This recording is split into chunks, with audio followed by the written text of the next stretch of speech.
ओशो का रजनीश से ओशो बनने तक का सफर मैम, और उसके बाद आनंद शीला का उनके साथ में इन्वॉल्वमेंट होना, और फिर एक लंबी यात्रा होती है, फिर ओशो निंदा करते हैं। कैसे देखती है माँ शीला के पूरे कैरेक्टर को ओशो के साथ में? तो आप एक बात बताओ, ज्यादा खतरनाक। सड़क पे कोई औरत अगर नंगी चल रही हो आप देखोगे?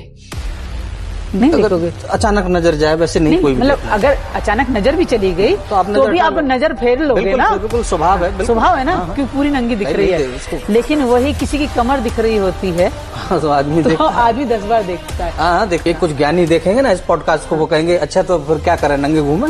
नहीं, ये कौन कह रहा है कि नंगे? मैं वही कह रहा हूँ, हमारे ऊपर सवाल आएंगे मैम।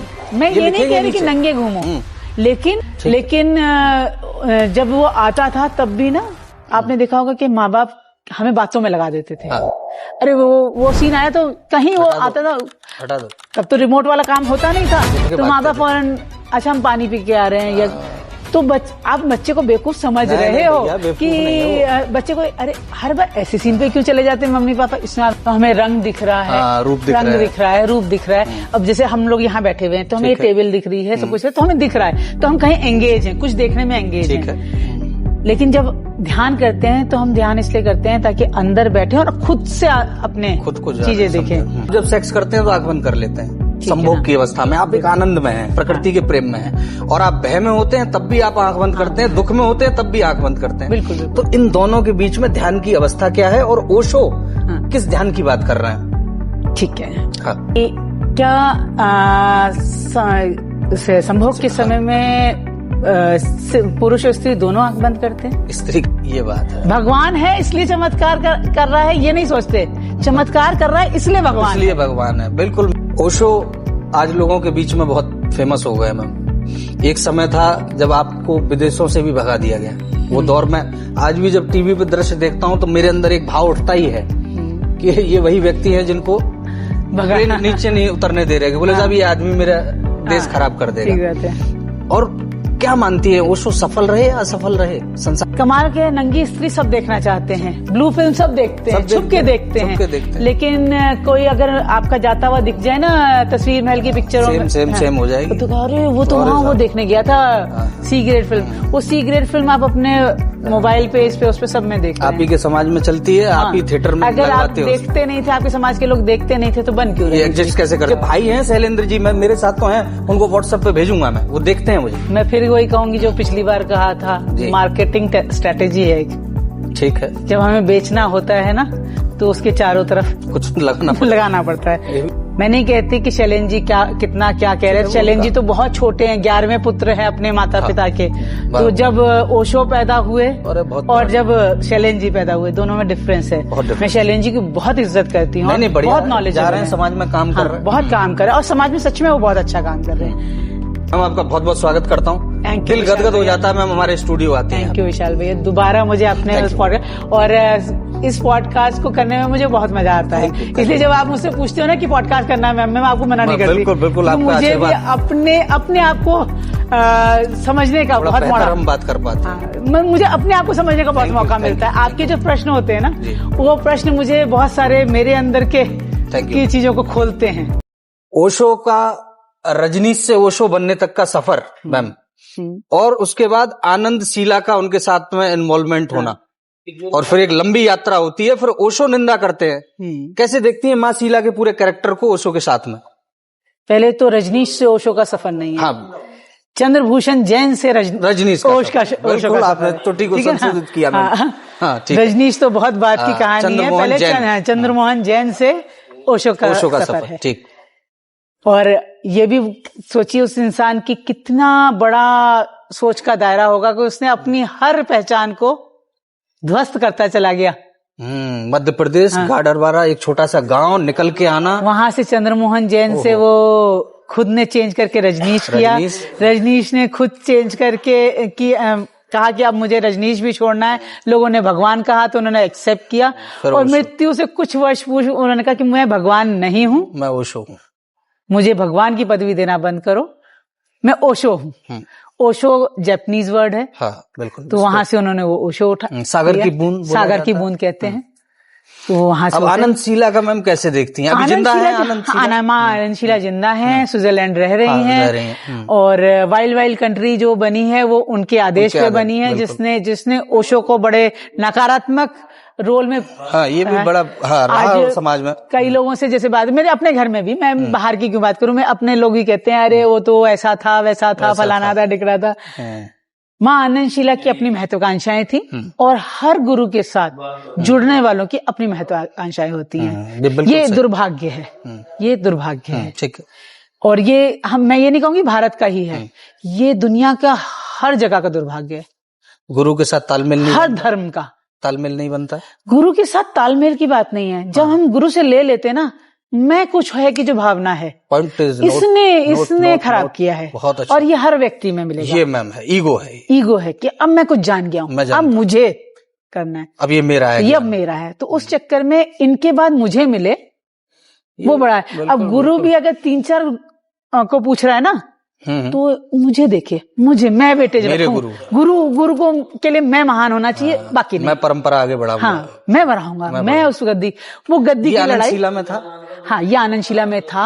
और जो ओरेगन में हुआ, ओरेगन सिटी, वहाँ जो नशे थे, देखिए जो ओशो ने का वो वाला ध्यान है, संभोग वाला ध्यान है, वो इंडिया में नहीं, उन्होंने कभी नहीं करवाया, नहीं किया, या स्वीकार नहीं पाते लोग। तंत्र को उन्होंने कभी इंडिया में नहीं स्वीकार करने की भी बात है, उन्होंने किया ही नहीं। क्योंकि ओशो से कहा गया था, मैंने खुद सर्च किया कि ओशो के वो कि किसी ने पूछा कि आपने अमेरिका में किया, यहाँ क्यों नहीं किया, क्या बताया? तो उन्होंने बहुत अच्छा सुंदर जवाब दिया, हिंदुस्तान में जरूरत नहीं है। बहुत शानदार। आज उस समय के बाद, लेकिन उन्होंने एक बात और बोली कि आज की हिंदुस्तान में जरूरत नहीं है, मेरे जाने के बाद के हिंदुस्तान में जरूर जरूरत पड़ेगी, तब हो सकता है मेरा कोई अनुयायी उसको यहाँ पे ले आए। गुरु नहीं कहा जाता, गुरु होता है। उन्होंने ये बात कही थी। और ओशो तो खुद कहते हैं कि मेरे मरने के कई साल बाद मैं फिर रेलेवेंट हो जाऊंगा, जीवित होऊंगा लोगों के बीच में। बिल्कुल। और जीवित हैं मैम विचारों के। और आज देखो, आज का यूथ ओशो को बहुत फॉलो कर रहा है, और अब बढ़ती जा रही है भीड़। लोग कहते हैं कि बुद्ध से भी आगे जाएंगे। ओशो ने 100 साल बाद के ओशो पहले पैदा हुए, पहले प्रेजेंट हो गए। ये है। अच्छा मैम, एक सवाल बड़ा गहरे से उठता रहा। आनंदशीला की जो बात हुई, आनंदशीला पे आ जाते हैं। आनंदशीला की जो बात हुई, तो आनंदशीला का वो महत्वाकांक्षा थी और उसने ओरेगन में बहुत कुछ असंवैधानिक कहना चाहिए और कुछ गतिविधियां जिनको अनैतिक भी कह सकते हैं कि जो आपने जैसे इंजेक्शन लगाना शुरू कर दिया लोगों को बगैर उस लोगों के बताए, नशे के इंजेक्शन लगा रहे हैं, उनकी फोन कॉल टैप कर रहे हैं, अपने गुरु पर निगाह रखना, हथियार रखने लग गए, गुरु पे निगाह रखने लग गए, वो सब उन्होंने किया। वो गलत था और ओशो को बदनाम करने में शीला का बहुत बड़ा हाथ था। अच्छा, और ओशो ने पकड़ा होगा तो उनको फिर उसकी, लोग कहते हैं कि ओशो ने मौन रख लिया, बोला नहीं, क्योंकि मौन में चले गए थे वो, और बोला नहीं शीला के। ओशो क्यों बोलेंगे शीला के खिलाफ? मेरे इसको इस तरीके से समझ, मैं माँ हूँ और मेरे 4 बच्चे हैं, ठीक है, मेरे बच्चों ने गलती करी, माँ जानती है मेरे बच्चे ने गलती करी, ठीक है, लेकिन कोई कहे कि आप उस बच्चे के खिलाफ नहीं हुए, माँ नहीं बोलेगी, ये बिल्कुल ऐसा नहीं है कि माँ उसको एनकरेज कर रही है, माँ जानती है लेकिन माँ नहीं बोलेगी। माँ की दुविधा यह है कि वो बोलेगी तो उसी का तो हाथ नंगा हो रहा है ना, उसी का हाथ नंगा हो रहा है अपने बच्चे के साथ, बिल्कुल। शीला के साथ काफी चर्चा रही मैम इस दौरान, कई लोगों ने इंटरव्यू भी किया है, और ओशो सन्यासियों की लगातार वीडियो आती रही इस दौरान। खैर निष्कर्ष पे नहीं पहुंचे लोग, निष्कर्ष पे पहुंचना संभव भी नहीं, क्योंकि शीला की अपनी यात्रा थी, ओशो ने शीला की अपनी यात्रा थी, और आज शीला अपने जरिए ओशो को ही फैला रही हैं। जो हुए भूल सब करते हैं, शीला ने भी करी, जवान थी कर गई, ठीक है, आज बुजुर्ग हैं, आज वो भी ओशो को फैला ही रही हैं अपने तरीके से। अच्छा मैम, एक सवाल हमेशा से रहा, आज आप भारत में देख रही हैं कि नीला ड्रम और जिस तरीके से महिलाओं का एक उग्र व्यवहार नजर आ रहा है ना, कत्लेआम हो रहा है, मार दिया जाता है पति को। अच्छा, अफेयर की कहानी चल गई है, बड़ा मैं देखता हूँ इंटरनेट पे, सास दामाद के साथ जा रहा है, दामाद सास के साथ जा रहा है ना, और भैया बड़ा उल्टा सिस्टम, हमें कोई नहीं मिल रहा मैम। हम लोग क्या इतने बुरे हैं क्या? तो हमारे लिए भी भैया कोई ऑप्शन ढूंढो, और मेरे पत्रकार साथी हैं, थोड़ा सा नजर रखें, कोई हो तो बताएं। अच्छा मैम, ये चल क्या रहा है, इस पर थोड़ा सा गौर कर रही हैं? भैया देखो, ये एक बहुत बड़ा प्लान्ड वे है, मैं इसको जिस नजरिए से देखती हूँ जी, मैं मान रही हूँ कि इस समय स्त्रियों को लेकर के एक नैरेटिव गढ़ा जा रहा है, ये प्लानिंग के साथ क्योंकि स्त्रियां मुखर होके आगे आ गई हैं, अपने अपने काम कर रही हैं, अपने पैरों पे धीरे धीरे खड़ी होती चली जा रही हैं। मतलब इसमें कई सारे पॉइंट हैं, तो उसको हाईलाइट किया जा रहा है। ऐसा नहीं है कि पहले केसेस नहीं हुआ करते होंगे, पहले हाईलाइट नहीं होते होंगे। एक दिन में कोई केस नहीं बनता जी। और अगर बना भी है तो आप ये समझ लीजिए कि वो वही लड़कियां होंगी जिन्होंने अपनी माँ को प्रताड़ित होते देखा होगा, तो उन्होंने मान लिया कि हम प्रताड़ित नहीं होंगे। रहा सवाल कि, लेकिन मैं उसको फिर जस्टिफाई नहीं करती। ये नहीं कह रही कि तुम्हारी माँ ने, भाई और भी बहुत सारे तरीके हैं। आप ये अगर जो अभी रिसेंट केस ही हुआ, सपोज रिसेंट केस की मैं मान लूं, तो आपने प्रेमी के साथ मिलके अपने फियांसे को मार दिया, ठीक है, कत्ल कर दिया। कहते हैं कि वो मना नहीं कर पाई। आप अपने माँ बाप से क्यों नहीं मना कर पाए? लड़कों को क्यों मार रही है? लेकिन अब आप मुझे बताओ, 5 साल में 893 केसेस हैं, ये 893, ठीक है, ये 5 साल का डाटा है, ठीक है। और 893 से कहीं ज्यादा 95 या 96 का कहीं रेशियो आ रहा है। हर महीने औरतें मारी जाती हैं, बिल्कुल, दहेज के नाम पे, गर्लफ्रेंड के नाम पे, एक्स्ट्रा मैरिटल अफेयर के नाम पे, लड़का ना होने के नाम पे कि भैया उसके बच्चा नहीं है, इस नाम पे मारी जाती हैं। लड़कियों ने कभी कहा कि हम शादी नहीं करेंगे? नहीं कहा। लड़कियां तो कर ही रही हैं, बिल्कुल कर रही हैं। लड़कों ने इन 893 केसेस में कह दिया, वो भी 5 साल में। वो इसलिए ना कि मतलब रूमर बना ना, आश्चर्यचकित बात है उनके लिए। अरे हमने पैर से लेके ऊपर तक बांध रखा है, हाँ, ये मार कैसे सकती है? ये भी एक सवाल है। हाँ, ये भी है, लेकिन मार कैसे सकती है वो तो अलग ही रहा। लेकिन ये भी है ना कि ये नैरेटिव गढ़ा जा रहा है, आपको डराया जा रहा है। ये बहुत गंभीर बात आप बता रही हैं मैम, इस पे चिंतन करना चाहिए समाज को, अगर ऐसा कुछ हो रहा है। और मैं ये आज से नहीं, जब पहला केस आया था ना, जब वो ज्योति कुछ करके थी जिसने अपनी हस्बैंड को छोड़ दिया था, ज्योति मौर्य या कोई कुछ थी जो IAS बन गई थी, तो तब जब उठा था कि तो लोगों ने कहना शुरू किया था कि लड़कियों को पढ़ाना नहीं चाहिए, पढ़ी लड़कियां, ये नैरेटिव भी औरतें चला रही हैं। हाँ, पॉइंट है जी, ये तब भी आया था कि पढ़ी लड़कियां घर बर्बाद करती हैं, अनपढ़ लड़कियां घर जोड़ती हैं। ये, और ये कमाल की बात है, कहने वाली भी औरतें थी, कहने वाली भी औरतें ही थी। औरतों को आगे करके वकालत कराई जाती है। नहीं, औरतें खुद भी आगे, पुरुष सत्तात्मक समाज का जो हक है ना, वो पुरुष जितना है ना, उससे ज्यादा औरतों का है, और औरतें हैं। औरत की दुश्मन इसीलिए कहा जाता है। आप ये समझिएगा, मतलब मैं ऐसा मानती हूँ कि मेरा बेटा अपनी वाइफ से गलत काम कर रहा है, तो मुझे से जो शिक्षा मिली होगी, जो नैरेटिव मैंने उसको पेश किया होगा, वही तो आगे बढ़ेगा ना, वही बढ़ेगा। बिल्कुल, आपके संस्कार क्या रहे? मेरे अगर मैंने उसको ये समझाया कि औरतें तो होती ही ये तो पॉइंट है भाई, पूरे भारत के लिए ये संदेश है। होता क्या है कि मदर ना बड़े उससे कहें, अरे बेवकूफ है, औरत है ना, बेवकूफ है, अरे बहन है, छोड़ दे, औरत है ना, घुटनों में होता है इनका दिमाग। ये मैंने सुना है, देखिए समाज में चलता है। बड़े सेलेक्टिव तरीके से रो रहा है, अरे लड़की की तरह रो रहा है, क्यों भाई? लड़का रो नहीं सकता? लड़का तो बहुत रोता है, मैं तो उसे रोने की भी इजाजत, मर्द के को दर्द नहीं होता कह के मार दिया, उसके दर्द को बेचारे को नहीं, मैं वो कर देता है। और मैं तो इसकी वकालत करूंगा भाई, कभी मुझे मौका मिला, क्योंकि मैं भी सामाजिक बंधनों में हूँ और पत्रकार की भूमिका निभानी होती है, बड़े दायरे हैं मैम यहाँ, बिल्कुल, यहाँ मुखौटा लगा के घूमना पड़ता है, लेकिन सच्चाई कुछ और ही है समाज की। नहीं, बिल्कुल, और उस पर कभी बात होगी। अच्छा मैम, मैं युवाओं की स्थिति पे और आपसे एक मार्गदर्शन चाहता हूँ। बच्चे रिलेशन में जल्दी आ रहे हैं, 17 साल 18 साल, क्या इस तरीके का माहौल ठीक है, या बच्चों को हम फ्रीडम दे दें कि बेटा ठीक है तुम्हारी चॉइस है? अभी वो चुनना भी नहीं जानते। इसकी वजह है भैया, हाँ, हमारे यहाँ स्कूल में सेक्स एजुकेशन नहीं है। हमारे यहाँ स्कूल में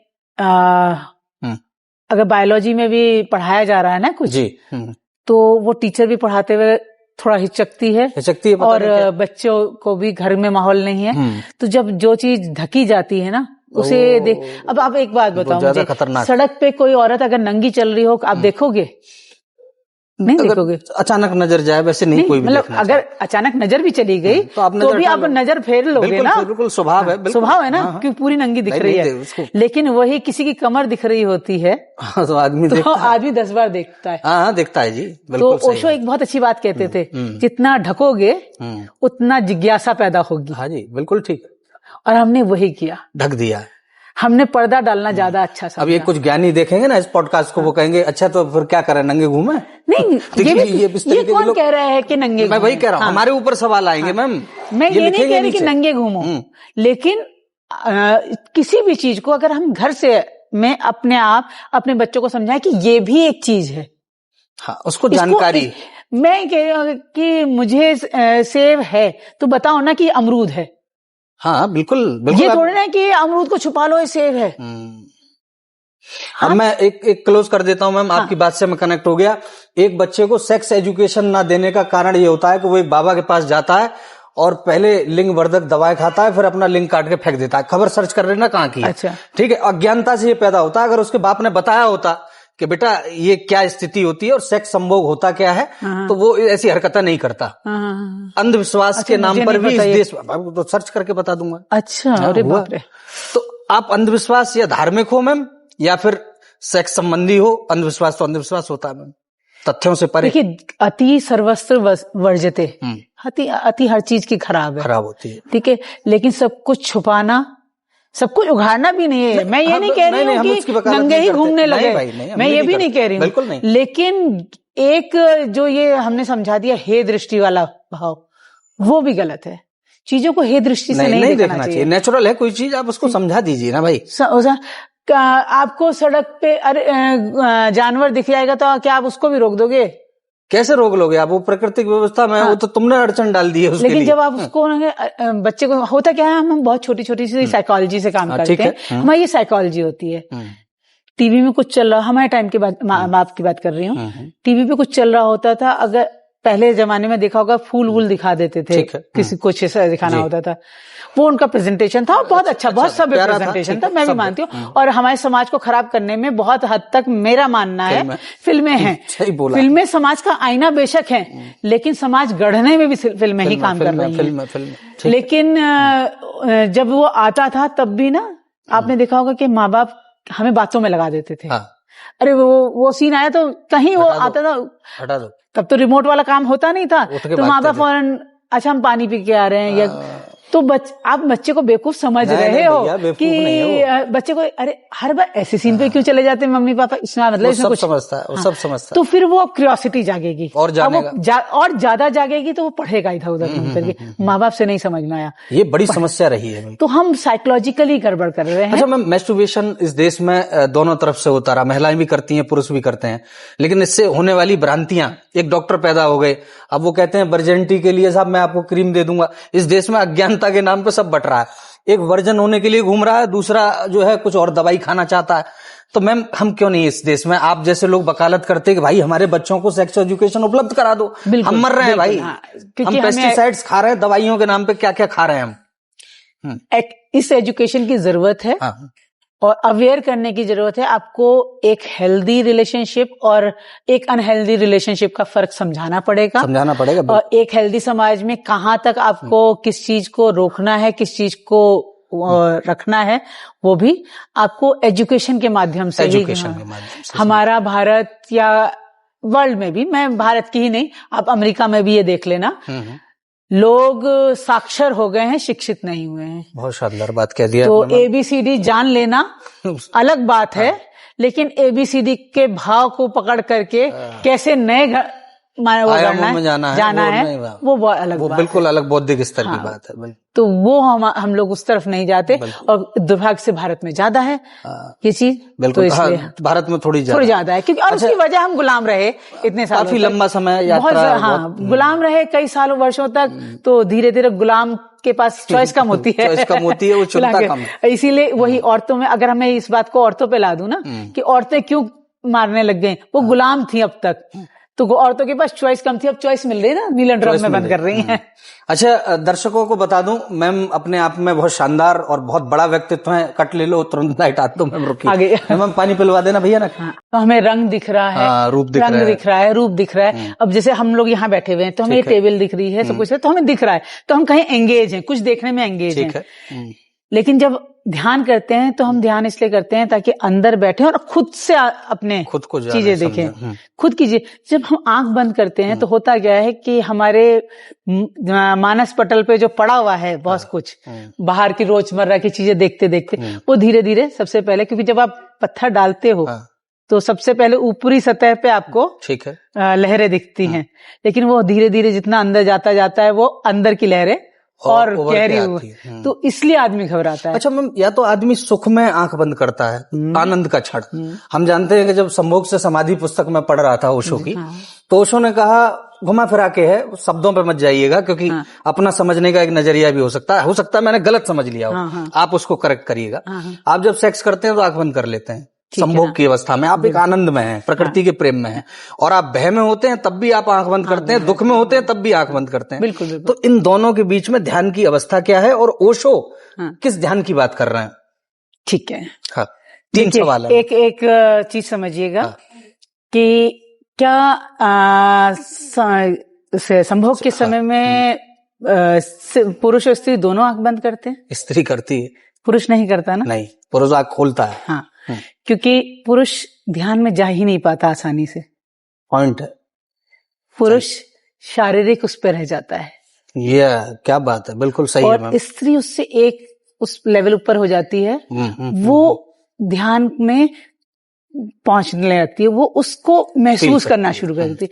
पुरुष सिर्फ शारीरिक सुख पे ठीक है, वो वहीं तक है, वहीं रह जाता है, और स्त्री अपने आत्मिक सुख की तरफ, आत्मिक सुख की तरफ, उससे अगला क्रिया कुछ है। शारीरिक है, वो क्रिया शारीरिक है, लेकिन उसका सुख आत्मिक है। अब बात करते हैं ओशो की। ठीक।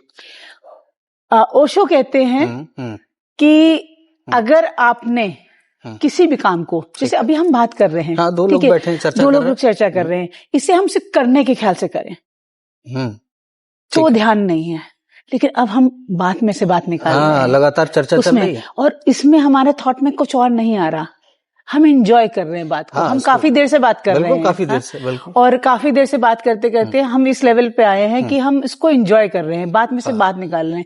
यही ध्यान करता है, यही ध्यान है, बिल्कुल। हाँ, ये ध्यान है, और यही ध्यान करता है, ये ध्यान घटित हो रहा है अब, कि आप अपने उसमें से निकल रहे, प्रश्न जिज्ञासा जगा रहे हैं, लगातार आप लगातार ढूंढ रहे हैं, खोज रहे हैं ना हम। हाँ, बिल्कुल खोज रहे हैं, निश्चित सवालों के जरिए हम खोज ही रहे हैं। तो ध्यान यही करता है, और जब तक वो शरीर के लेवल पे रह जाएगा तो वो पाश्विक हो जाएगा। पाश्विक यानी पशु जैसे करते हैं, उनका कोई ध्यान से मतलब नहीं। आपके साथ मैं दूसरी तीसरी चर्चा कर रहा हूँ और सच में अच्छा लगता है, और मैं समझ पाता हूँ कि मैं अपने सवाल आप में खोजता हूँ कई बार, सच बता रहा हूँ मैं, और मुझे जहाँ जवाब नहीं मिलता तो कई बार आपसे मिल जाता है, और ये बड़ी बात है, शायद ये भी ध्यान का ही एक नजरिया होगा। हाँ।